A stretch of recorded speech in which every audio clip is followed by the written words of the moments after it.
Remember the 60s when the roll was the thing, with music to dance to and lyrics to sing. Dig out them old records.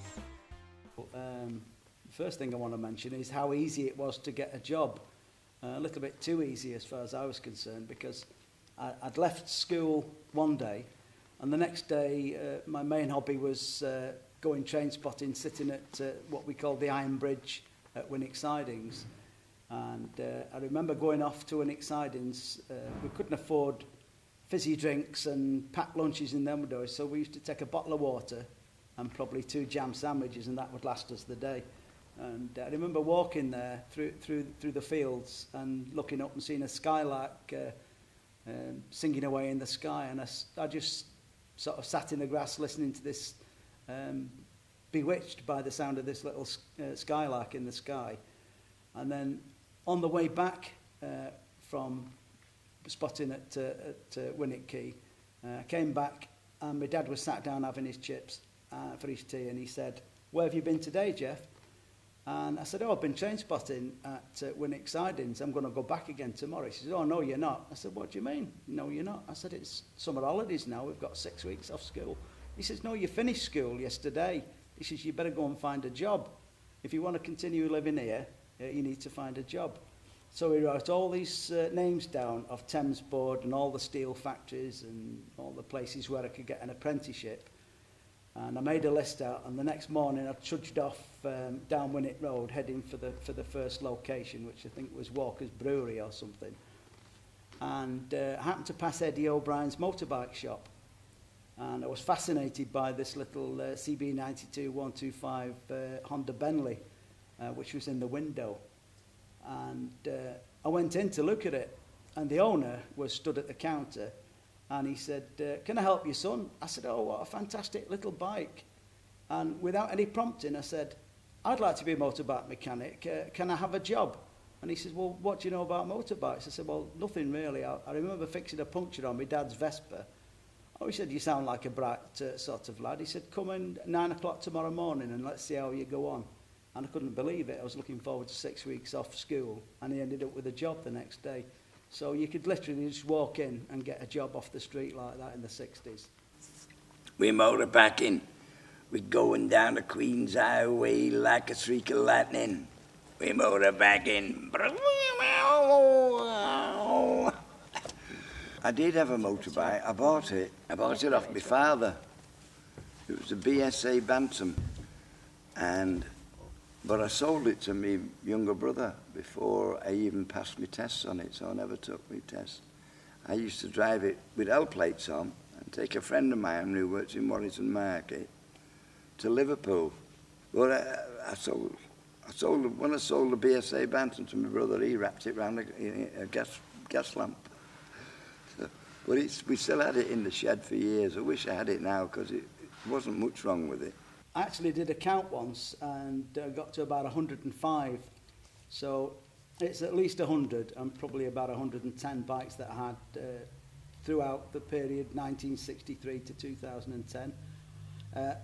The first one I bought was when I was working at Eddie O'Brien's motorbike shop, which was a 49cc Kerry Capitano 2-stroke moped-stroke motorbike.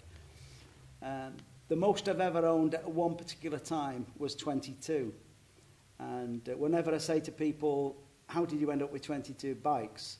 I tell them the truth, which is every time I used to come home with another bike, my wife would say, "You fetch another bike home here and I'm going to leave you." And I remember getting up to 22 and I thought, well, she's still not gone. This is costing me a fortune. So I actually started selling them then, thinking, well, she's never going to go. I better start selling some and get some money back. All my mates had motorbikes, and we just used to meet up impromptu at somebody's house and say, "Do you fancy going for a run?" And we'd take off to Rail or Blackpool, or whoever was in the front decided to go. Nobody knew where we were going, but we always ended up somewhere. One of my best friends was Peter O'Day, and he had a special bike which was called a Tribza, which was half a Triumph and half a BSA. And nobody could afford cars in those days. We didn't want cars anyway. We were quite happy with our bikes. But in 1967, before I started racing, I thought I was racing but on the streets, and I actually got stopped for speeding 4 times in 12 months. And after I got banned, he used to take me to Thames Board back to work when we were working on shifts. And I've got very special memories of that bike. Sadly, Pete died in 2009, and it was really Pete's passing away that was the catalyst for me to actually get my act together and try and do an exhibition to celebrate what it was like in Warrington during the 1960s. And Pete always used to carry a particular picture in his wallet, which was a picture that my friend Alan Maguire took in 1968 at the Isle of Man TT when they were getting off the boat in Douglas. He carried that picture with him all the time. Now, when I found out about this picture, I approached a few of his old friends, and we decided that we'd pay and have a special picture commissioned to commemorate the life of Pete. And that picture is up in the exhibition at the moment, and there's a little story explaining all about it. Warrington itself was buzzing with energy in those days. The guys used to come in from all the surrounding areas, Earlstown, Wigan, Leigh, Runcorn, to visit the cafe bars, the cinemas. We had the Ritz, the Odeon, the Empire. The Palace. 12 of them, I think, wasn't it? Yeah, there'd be more than 12, but yeah, 12 sounds a reasonable Well, when number. I was trying to think, the ones that I remember, apart from the ABC, the Ritz, the Odeon, the Palace, the Empire, the Premier at Latchford, the Queen's, The near us, where I live. Yeah, Queen's, And up Overwood Lane. They were the only ones I can remember ever Regent. being open. Which was the Regent? It's in Scotland Road, the Regent. Oh, was that? Never went there. Yeah, that's the first time I saw a bloke called Boris Karloff as Frankenstein. You do have a look of him and all. I know, I've took the nut and bolt out my neck. It's a bit obvious. Yeah, oh yeah, there was actually, there were a good few. There was the Odeon, the Ritz, Cameo. Oh, there was, I can't remember them all, but there was a lot. Quite a good few. Some were only small cinemas, but some were, there's 3 main big ones anyway. There was actually 12 cinemas, 13 slightly before the 60s, but in the 60s there was 12 cinemas in Warrington, so there's a huge choice of what you could do at night. There was the Co-op Hall dance floor, there was the dance floor at the Warrington Baths, where, believe it or not, they used to leave the water in the pool, cover it with boards, and everyone would dance up and down. Actually, one of the places was the Baths, and that was the municipal baths. And I've often wondered if any other town in the country used to do that to their municipal baths. They Cover the floor up. They put a false floor over the main bath. I know the lads used to jump and get it springing. And once, the heavy rock and roll came along, the place would bounce, this floor would bounce, and I've often wondered why it never went through. I know. Because it was just an empty bath underneath the floor. There's no water underneath. No, I presume so. But well, they left the water in. I suspect they might have left the water in for a safety point of view in case it did go through. Well, a lot of people have drowned, right? But yeah, I mean, all the top liners played there. The Beatles, Cherry, and the Big didn't Three. Play, No, they didn't do the. Now, the Beatles appeared twice at Warrington. They appeared at the Bell Hall and a place called the Towers Labour Club at Busey. In those days, whenever groups appeared anywhere, they never fetched their own PAs with them. They relied on the house itself having a PA, or if the house never had a PA, well, it was up to the promoter to provide one. What I used to do every Friday afternoon, now don't ask me how, I used to go into Liverpool to a shop there called Brian Kelly's and hire a PA system, small PA system. We weren't massive like these days, only small, and took it back for the night. Now, you always got your amplifier, 2 speakers, and a microphone stand. So that was that. Now, that was all it required, except for that night. Because, obviously, John Lennon wanted a mic, Paul McCartney wanted a mic, and George Harrison dubbed on any of those 2 mics, you see. only one mic, only one mic stand. I thought they had a microphone stand at the Bell Hall, so in the afternoon when I got back, but not 4 o'clock it was, I went to Dawson's music place and I bought a microphone, a Reslow microphone, that made do with the second on, which we used during the night, and we didn't have a microphone stand, you see. So, God, flippy deck. What to use for a microphone? So, luckily, they had a brush there, a sweeping brush. So, 5 minutes before the Beatles appeared on stage at the Bell Hall, there's me with this hammer and 2 nails banging this brush in the floor on the stage of the Bell Hall and sellotaping the microphone on. And during the course of the night, John Lennon and Paul McCartney used that. So that was quite an experience. And I've still got that microphone that John Lennon and Paul McCartney used as well. I've still got it at home. It was a bit of a memento for me. Well, that was at the Bell Hall. Pete Rugby booked him, the DJ, and again, I'm afraid to say, I had a date with a beautiful blonde girl. So, although I was invited to go, I didn't go. But I did see him later on at the Queen's Hall in Widnes. And again, I was invited backstage by one of the promoters to meet him. But I had my own group, a group who'd recorded, played a song I wrote called Precious Moment. So I said, no, I want to see my own group because they were on next, the Renegades. So I missed meeting the Beatles. But I just turned around to this bloke and I said, it's a revolution. And a little while later, he recorded an album called Revolution after me. I'd never heard music so loud before, you know, because they had the best amplifiers at the time and speakers. You never had fallbacks. You know, you couldn't hear what you were singing. Oh, no. Because your speakers We didn't have front. monitor speakers. There was no monitors. No. No. You just had And to you guess just it hoped, sounded right. You just hope that the balance was right. Yeah. I think with a lot of groups, a lot of the guitarists said, "Well, I'm turning mine up. I want to do my bit." And so if they played it, the other one said, "I'll turn mine up." Yeah. So I don't know, as you say, to get a balance was sheer guesswork, wasn't it? It was, yeah. Yeah. So there were some horrible noises. And 1 or 2 mishaps. Yeah. I know our bass player he went to the front of the stage to lift the microphone stand up. It was a pump microphone stand.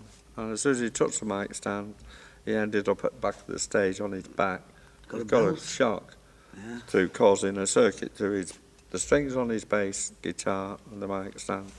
And it wasn't earthed properly. He lived, unfortunately. There was more things going for younger people, more dances. Dancing, well, there was a dance that came that we don't see much of now, and I really enjoyed it as well. It came originally from the Cabin Club, and it was called the Cabin Stomp, and it was a special dance it was. The jive, of course, people started to dance in separate bowls then. It used to be a situation, came from the formal quickstep and dance days of a man, a lad and a girl dancing together.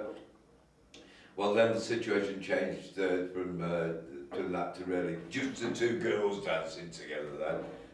And then, well, when the 2 girls were dancing on the floor, it always gave an opportunity for 2 lads. The 60s were the happiest days of my life. I just left school in 1963 and was about to try and find a job. It was a small town, it was a market town, and I just think it was a lovely, compact little town.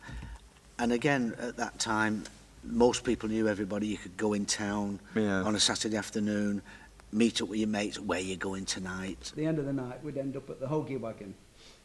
And the Hoagie Wagon was a hot dog stand on Bank Street, but it was famous for the size of the large hoagie, which was in fact a complete French stick with 6 hot dogs, half an onion and half a bottle of tomato sauce. And over the years I tried and tried, but never actually managed to eat a complete one. I knew the owner one time, I forgot his name now, he was a Welshman, the original owner. I think we just called him Taffy. we used to go in the Lion or in the place called the Dive. And I think, was that called the Lamb? And it's down below where Boots is now. And well, Boots was in Bridge Street. Yeah. It's a pub that you went downstairs to, a little bar. And you used to meet people at Burton's Clock. And then we used Burton's to go... had a clock there. Or Eustonce's Clock. Eustonce's Clock. Yeah. And then we used to go in the Lion Hotel then, upstairs and the dance. In their ballroom. That was a proper ballroom, isn't it? I counted once outside the Hoagie Wagon. All the groups used to go there after they'd finished the shows. They'd come from Liverpool, Manchester, you know, they'd all been coming back from all areas of the Northwest. And I once counted 40 group bands there, and sometimes more than that. And you'd get the Yanks there, or the Americans, and then we'd get a few fights. There was very little crime, very little drugs or serious incidents like that going on. If there was usually stopped very quick, and they didn't use knives and bottles like. Although the Teddy Boys, which was like more late 50s and early 60s, they used to have knives sometimes and knuckle dusters. Well, you didn't see many, because there was no alcohol. All these venues, you know, except the Park Hall and the Bats Hall, were all non-alcoholic. They're all Coke, crisps, which is quite remarkable, isn't it? That you won't get that today. So the Bell Hall, every Friday night we always used to have a bobby there. Co-op Hall, the same with the Co-op, same with the Power Hall, same with all these halls. Just a little bit of story. They used to have to hire police. I think it was about £1.70 a night to hire a bobby. There was a well-known policeman, Bobby Dooley, and well, they got away with things that they couldn't ever get away with today. I mean, misbehave yourselves. Well, they just take you around the back and give you a pat around the ear hole and send you on your way, like, give you a good talking to. But I respected the police were in those days, really respected. But one night, I was there at this stem cell, and used to get a lot of Teddy Boys, you see. Some would have knives in the socks. And they attacked this fella. Oh, a policeman he was. And he'd knocked him to the ground, and he'd started kicking him all over his body. And I rushed in, and I jumped over him. I stood across him with my legs and pointed to them all, get out. Leave him alone. Of course, they all backed off then, and Longford led again. Our reputation stood up. And I think it would have really, it was in the Guardian, what upset me, it was in the Guardian in the weekend, or the next week. It said the policeman was injured, and not one of the public went to his help. And that disgusted me, that, because I'd stood right over his body. Another fascinating thing was the fact that we had two air bases in Warrington at the time. One was at Stretton, which I think was a Navy air base, and I remember going to an air show there, probably in the late 50s or early 60s. And more recently, there was the Burton Wood base. And Burton Wood base, when we were train spotting at Winnick Quay, the bombers and the American Sabre fighters would be landing and taking off all the time. So there was always plenty to look at, and it was really a fascinating time to be involved with. I think Warrington was lucky in two respects. The first one is we had the biggest American air base in Europe, just outside Warrington. So that meant the place was new with Yanks. That, from a musical point of view, that helped the situation. And we were right in the middle between Manchester and Liverpool. And Liverpool started the next phase of the pop music world, the Beatles and what have you. And we were the first town they'd hit if they came out of Liverpool, really. Wigan, St Helens, Warrington, Widnes. But I think we were the biggest. We had the best venues of the local towns, didn't we, in those days? We probably for dancing. We probably had as many groups as well. Yeah. Warrington had over 40 bands. Pete Rigby reckons it was 80 in Warrington alone. That's why the Hoagie Wagon was always young. I know some groups tried to write their own stuff and did write their own well, stuff they and did record it. I mean, we had a few groups that did make records. Yeah, I yeah. mean, there was the Five Nights. The Five Nights. But they were, they had all metamorphosized, hadn't they, from other groups? Yeah, yeah, it did really. The Five Nights, they became the Times. Yeah, Fairy Tale made a couple of records. yeah. And then, of course, we had Truly Smith, Oh, I see Josie that, Taylor from Dalham, lovely girl. And she made several, actually, singles. Yeah. And they're But on we you. didn't have any hit makers No. in our midst, did we? I'd started managing my own little group. So the first one was, I called them the Little People. And then they became the Fairy Tale, and Pete Rigby managed them then. And he made 2 records. They didn't hit, but were on the telly, and they're quite big in Japan now, a cult band. Although there's 2 members of the group dead now. But then I managed another group called the Templars, and another group called the Tatters, and the Vogue. The Rivals was one of my favourites. They were rocking rivals, and then they became the Rivals. They were a good, brilliant band. But we never made it to the top, but we enjoyed ourselves. A record, one of my songs recorded by a Manchester group called Blinkers. They were from Oldham, Manchester area. And they were called the Blinkers after Georgie Best's nightclub in Manchester, Blinkers. And they recorded this song called Original Sin. And they were booked for Top of the Pops. But one of the producers objected to one of the lyrics in the song. And they didn't make the Top of the Pops. So if they had done, they would have sold a lot more records than it did. I wrote it as a humorous blues song. Well, I wasn't there, but it was recorded. A friend of mine who was best man at my wedding, and he was also a musician in groups I used to manage, like the Little People, Mally Rabbit. He actually was in another studio trying to make some records. And he knew him because this group played at the Carlton and another line. And so he said, I've got a song for you.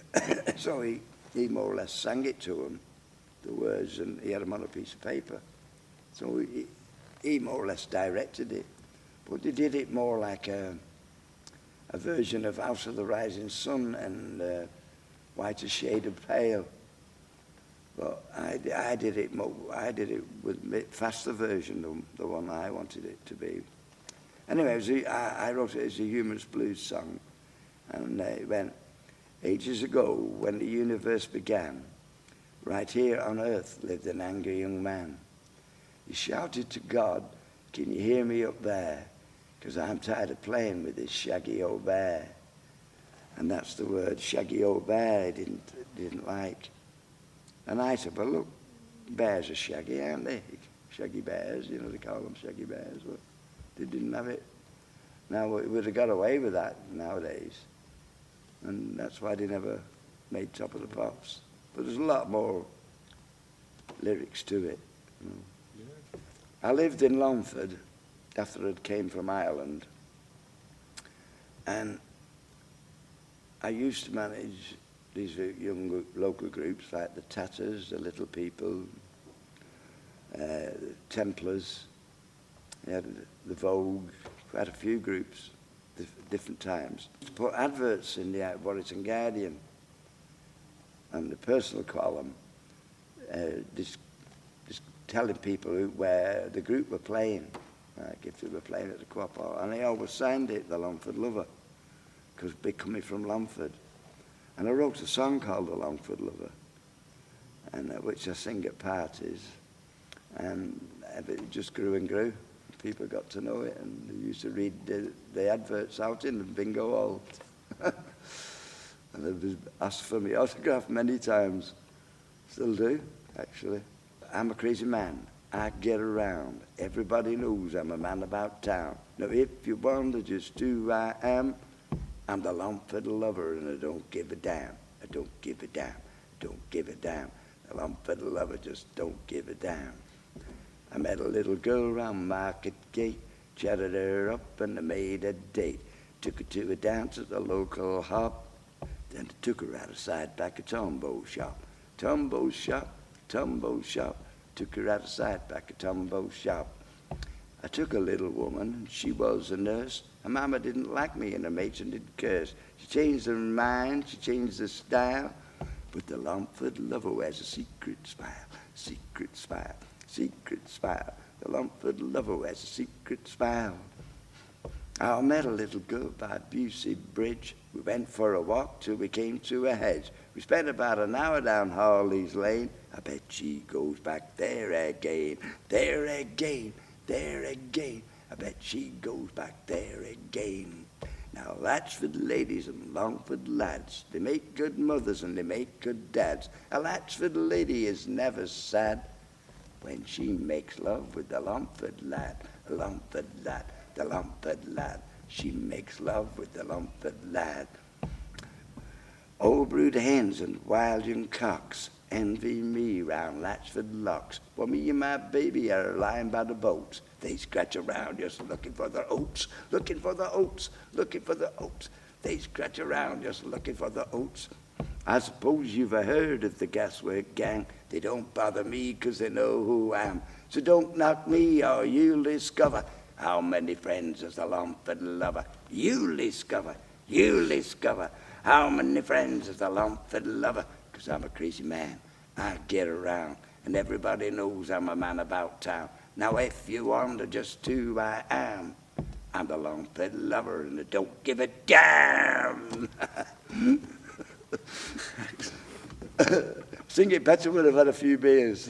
I mean, a lot of groups formed maybe for 12 months and then disbanded, but there were groups that, you know, that around and played the venues. Yeah. I mean, you could work, what, 3-4 nights a week in Warrington, you could, at different venues. Yeah. You know, there was that many groups and that many venues and kids willing to go to these venues, that you could work those. And then very often on a Saturday or Friday, you do a double. You would, we did a double. You do an early at the Power Hall and a late at the Baths Hall. Yeah, we did, two places. Yeah. But it is well blessed for dance halls and venues for music. I think primarily because of the Yanks. The Americans loved their music, you know, in the late 50s. Well, after the war onwards. And Warrington was it was next door, so we were ideally situated because the Yanks wanted to dance and they wanted dance bands and they wanted the rest.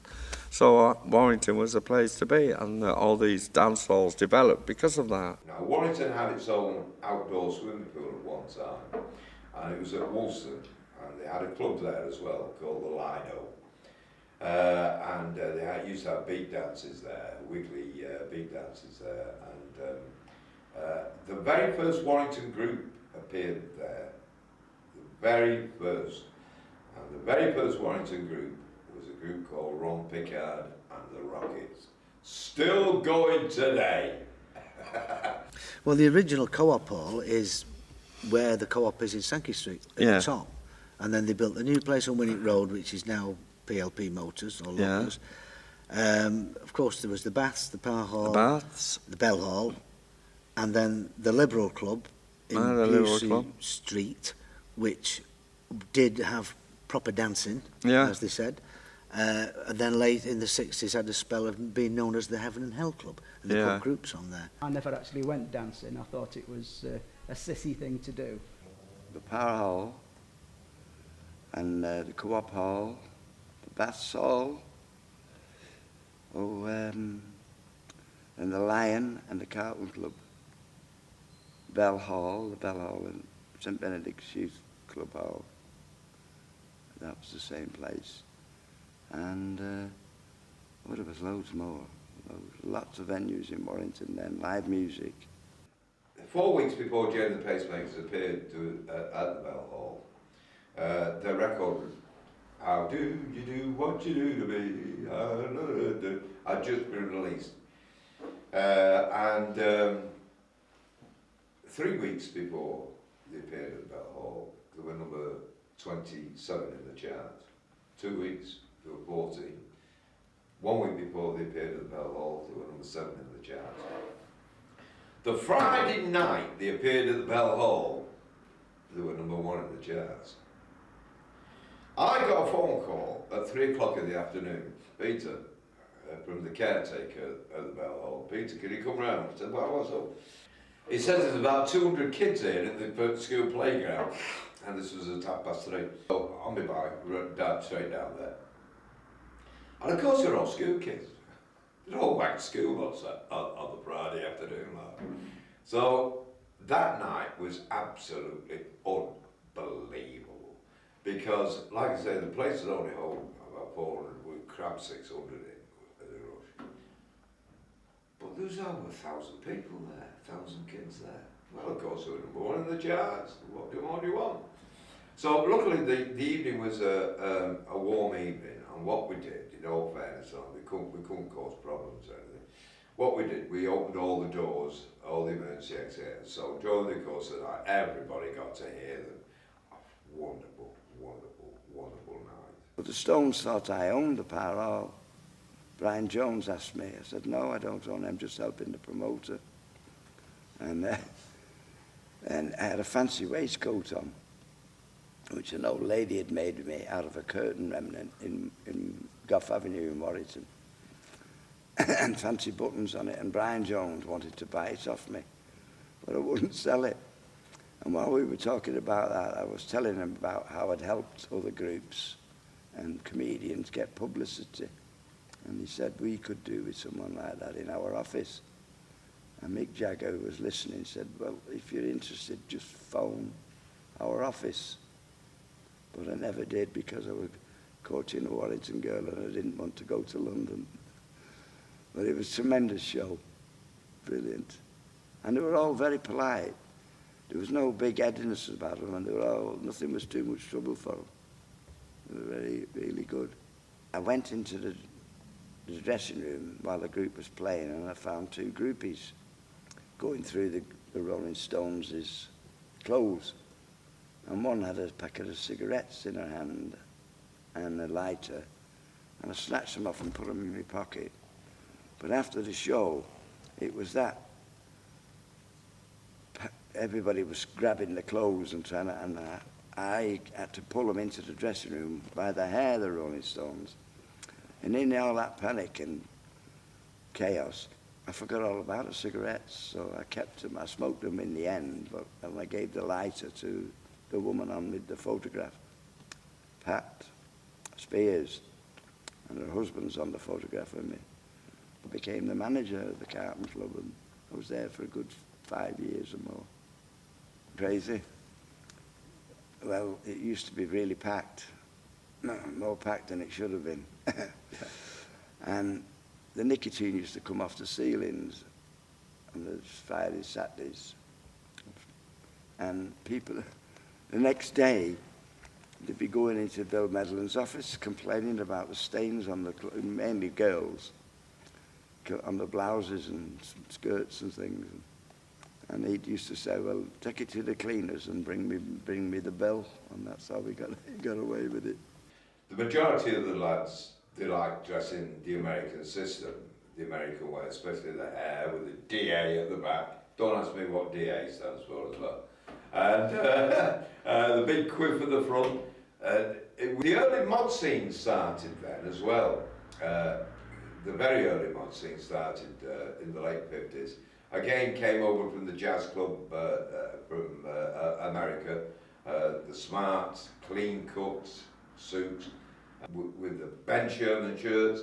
Now, an interesting thing about the Ben Sherman shirts, I don't know if anybody knows or not, but the Ben Sherman shirts were made and manufactured in Warrington here, Revelation Shirts down Busey Road, and exported all over the world. Americans loved the Ben Sherman shirts.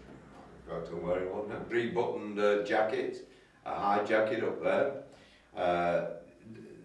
Not the tight pants, but smart pants and loafers as well, and a smart tie.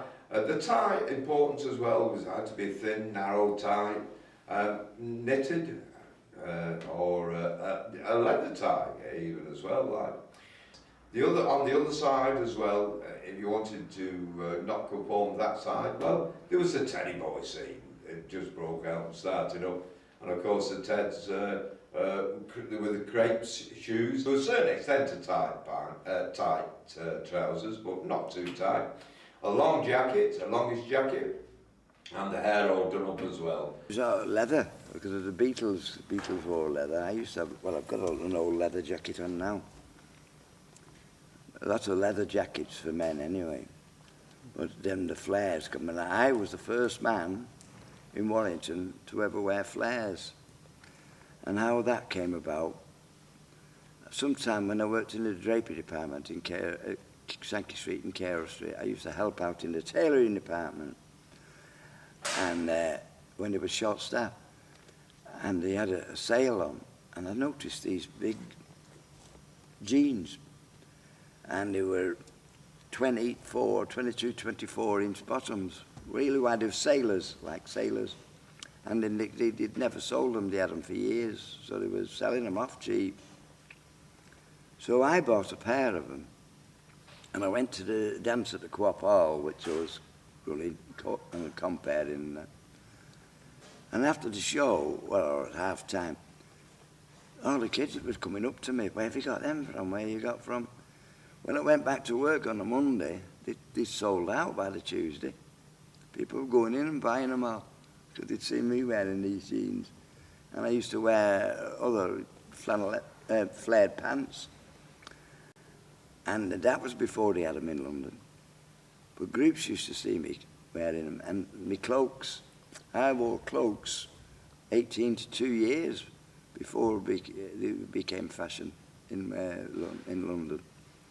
And the Nashville Teens were on.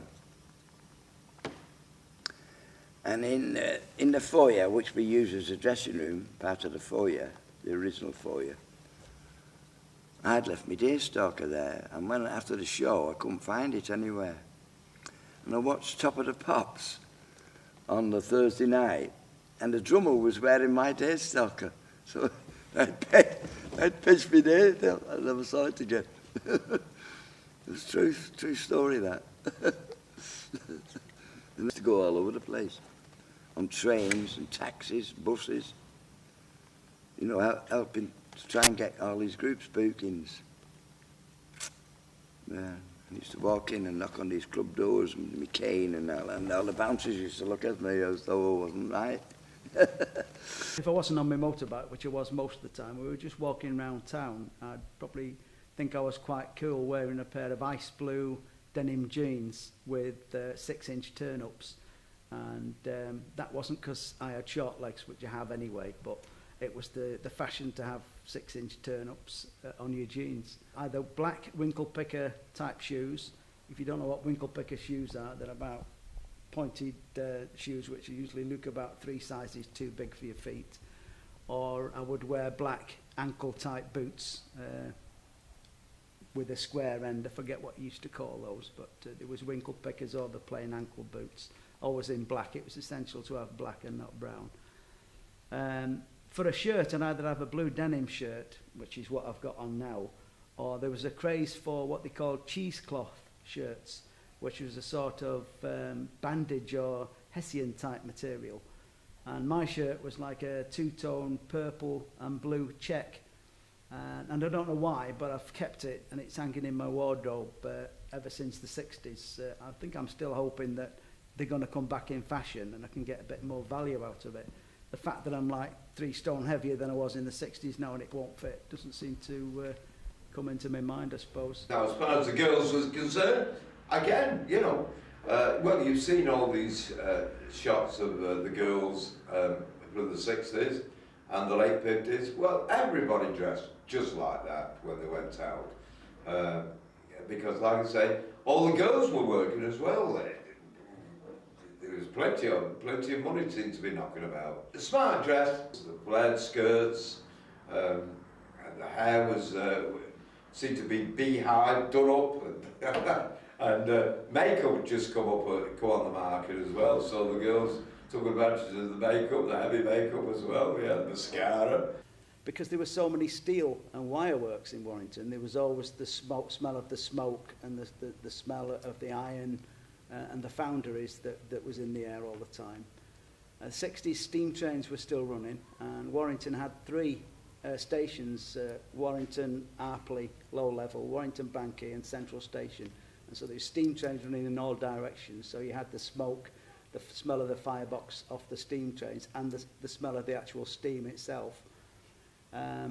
There were a couple of tanneries in Warrington, so there was always the pungent smell of animal hide in the background. And also, we had 4 breweries, Greenall's, Cunningham's, Walker's and Burton Wood. So there's a very strong smell of hops and beer in the background all the time. So depending what part of the town you were in, you could catch all or any one of those smells at any one time. You'd be walking down Willispool Causeway and you could smell the hops coming from the grids where they'd been out poured into these grids. Lots of things were special. Silcox Fair seemed to be popping up all over the place. I'm sure it only came 3 or 4 times a year, but it seemed to be like every couple of weeks Silcox Fair was there.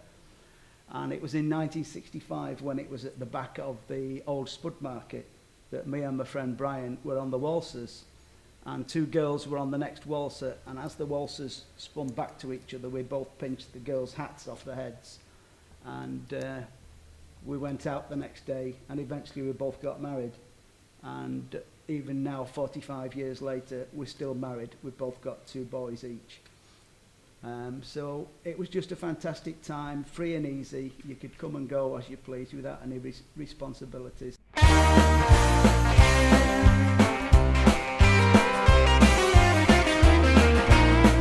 I remember the 60s, they were good days, better than now.